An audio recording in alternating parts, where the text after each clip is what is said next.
لو جی، فرق جان کے جیو فرق۔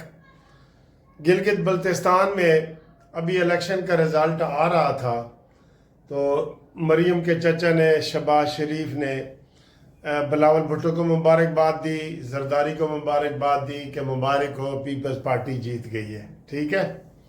اور اس کے بعد اب کشمیر میں جب نون لیگ جیتی ہے، اوئے ہوئے ہوئے، تو پیپلز پارٹی غصے سے آگ بگولا ہو گئی ہے اور کہتے ہم نہیں مانتے۔ اور یہ رویہ نون لیگ گلگت بلتستان میں بھی کر سکتی تھی، حالانکہ گلگت بلتستان میں کوئی واضح اکثریت نہیں تھی، جیسے اب 4 اور 9 کی واضح اکثریت ہے نا، ڈبل سے بھی زیادہ۔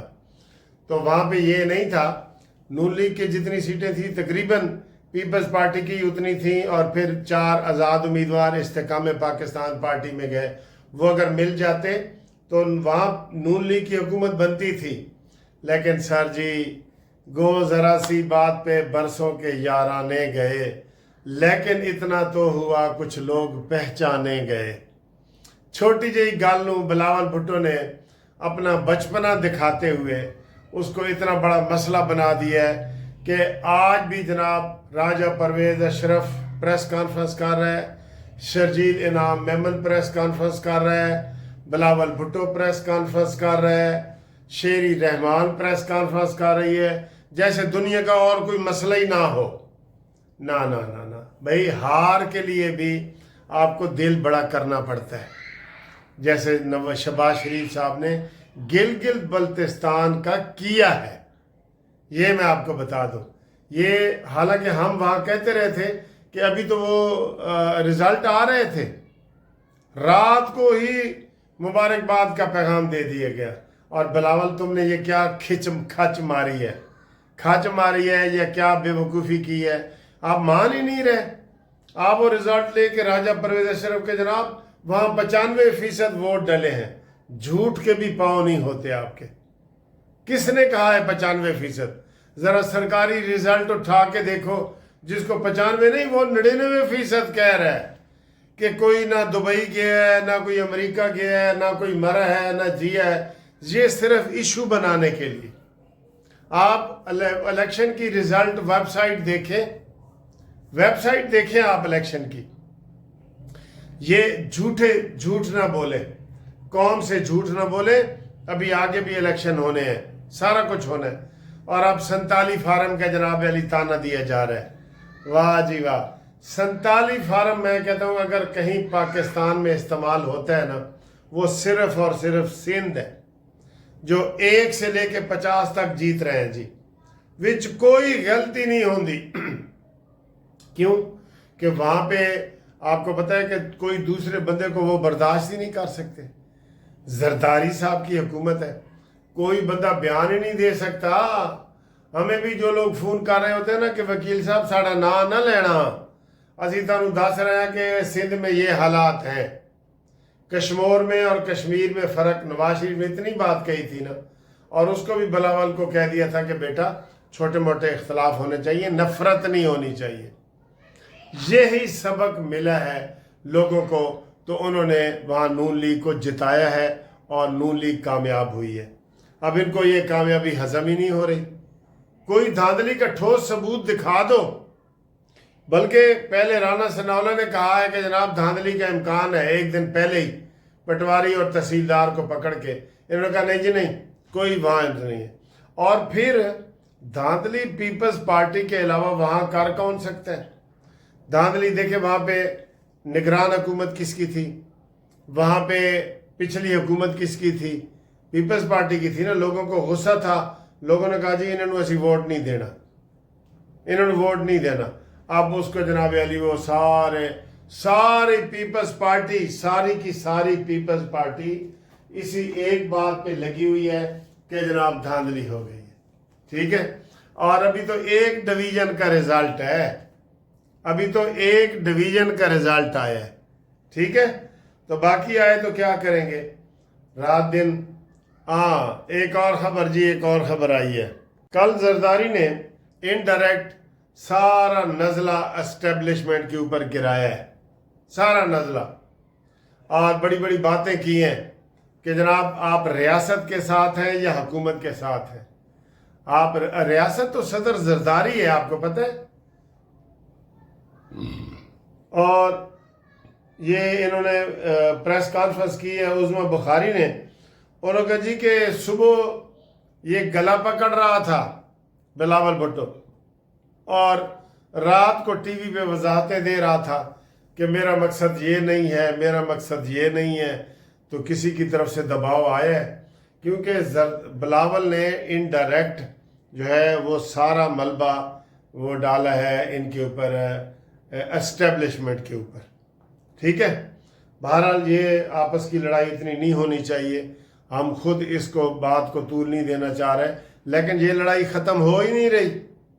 ابھی 2 اگست کو پھر رزلٹ آئے گا، پھر رونا دھونا شروع ہو جائے گا.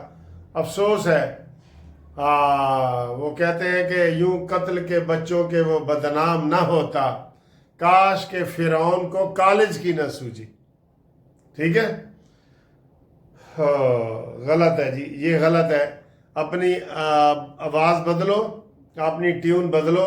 شرجیل میمن اور یہ سارے لوگ جو ہے یہ پیپلز پارٹی کو لوٹ کے کھا گئے ہیں، اور انہوں نے شرجیل میمن خاص طور پہ اس کے بارے میں رپورٹ آئی ہے کہ سر جی یہ تو کوئی کباب ٹکے بیچنے والا بندہ تھا، اور اب یہ کھرب پتی ہے، عرب بھی نہیں کھرب پتی ہے. اور مجھے پتا چلا تھا کہ اس کے اوپر نا اربوں روپے کا گھپلا چلا تھا، اور یہ لندن بھاگ گیا تھا، اور وہاں بھی اس کی بےزتی ہوئی تھی. یہ ویڈیو میں نے دیکھی تھی. ٹھیک ہے نا سر جی. تو اب اگلی خبر کی طرف آئیں جی. ابھی خبر آئی ہے کہ جناب کے پی کے اور بلوچستان میں 32 دہشت گرد مارے گئے ہیں جی. ٹھیک ہے. 32 دہشت گرد مارے گئے ہیں، اور وہ اپنی کارروائیاں پوری نہیں کر سکے، جس کی وجہ سے ان کو یہ جہنم واصل کیا گیا ہے.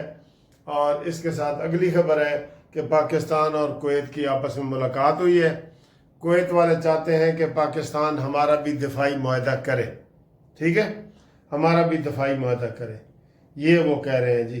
تو آپ کے کیا خیال میں کویت کے ساتھ ہمارا دفاعی معاہدہ ہونا چاہیے؟ میں تو ابھی پہلے والے دفاعی معاہدے کی بھی وضاحت مانگ رہا ہوں کہ ہم نے کیا مکہ اور مدینہ کا دفاع کرنا ہے یا سعودی عرب کے سارے دشمنوں کا کرنا ہے. یہ واضح ہونا چاہیے. پیسے تو ہم نے سعودی عرب سے پکڑ لیے ہیں، لیکن یہ تو نہیں کہ یمن کرے تو ہم یمن کے خلاف ہو جائیں، کل کو ایران حملہ کرے تو ہم ایران کے خلاف ہو جائیں، کل کو مصر حملہ کرے تو ہم مصر کے خلاف ہو جائیں، ایران حملہ کرے. یہ نہیں ہے. ہم نے مکہ اور مدینے کے تحفظ کی قسم کھائی ہے. یہ میں آپ کو بتا رہا ہوں، یہ واضح ہونا چاہیے جی. ٹھیک ہے. اگلی خبر سر جی. ٹرمپ کی نیتن یاہو سے ملاقات ہوئی ہے، اور ٹرمپ نے کہا ہے کہ جناب نیتن یاہو مجھے پھنسانا چاہتا ہے دوبارہ، یہ صلح کی طرف نہیں آنا چاہتا. ٹھیک ہے. اور میرے خیال ہے اب ان کی بھی آخری ملاقات ہوئی ہے، اور ایران نے کہا جی کہ ہم دشمن کے سارے جہاز ڈبوئیں گے، ہم نہیں باز آئیں گے. جو بھی وہاں بغیر اجازت کے گزرے گا دشمن کا جہاز، اس کو ہم نشانہ بنائیں گے، یہ انہوں نے کہا ہے جی. ٹھیک ہے سر جی. اس کے اوپر بھی آپ دیکھ لیں. اور اگلی خبر یہ ہے کہ خام تیل کی قیمتیں پھر بڑھ گئی ہیں، اور ہماری حکومت نے بھی بڑھا دی ہیں. اور ہماری حکومت نے جو قیمتیں بڑھائی ہیں، پیٹرول کی بھی بڑھائی ہے، ڈیزل کی بھی بڑھائی ہے. بڑھانے کا ان کو بہانہ چاہیے. ٹھیک. اور اس کے علاوہ سر جی ابھی مجھے ایک لیڈی عورت کا فون آیا ہے، انہوں نے مریم نواز سے بڑا گلہ شکوہ کیا ہے کہ تینوں صوبوں میں ریٹائرڈ ملازمین کا 7% اضافہ ہوا ہے، صرف پنجاب میں 3.5% ہوا ہے. یہ زیادتی ہے. یہ تو میں بھی کہہ رہا ہوں زیادتی ہے. وہ بوڑھی عورت تھی بیچاری، کہتی جی میں ہمیشہ نون لیگ کو سپورٹ کرتی رہی ہوں، میری 72 سال ایج ہے، لیکن مریم نواز صاحبہ نے ہمارے ساتھ بہت زیادتی کی ہے، اس کے اوپر آپ آواز اٹھائیں. میں نے کہا جی اس کے اوپر میں نے آواز اٹھائی ہے. تو وہ باتیں کر رہے تھے. اور ابھی ایک اعجاز الحق صاحب جو ضیاء الحق کے بیٹے ہیں، ان کا انٹرویو ایک چل رہا تھا کسی ٹی وی پہ، تو انہوں نے کہا جی پنجاب میں فری بسیں، فری وائی فائی، صاف ستھرا پنجاب، یہ ساری چیزیں چل رہی ہیں، اور پنجاب کے لوگ انجوائے کر رہے ہیں، تو وہ مریم نواز کی تعریف کر رہے تھے اس حوالے سے، ٹھیک ہے۔ تو یہ ساری سچی باتیں ہیں، تو امید ہے آپ ٹھیک ہوں گے۔ اگلی باتیں کرتے ہیں اگلے ویڈیو میں، تب تک کے لیے خدا حافظ۔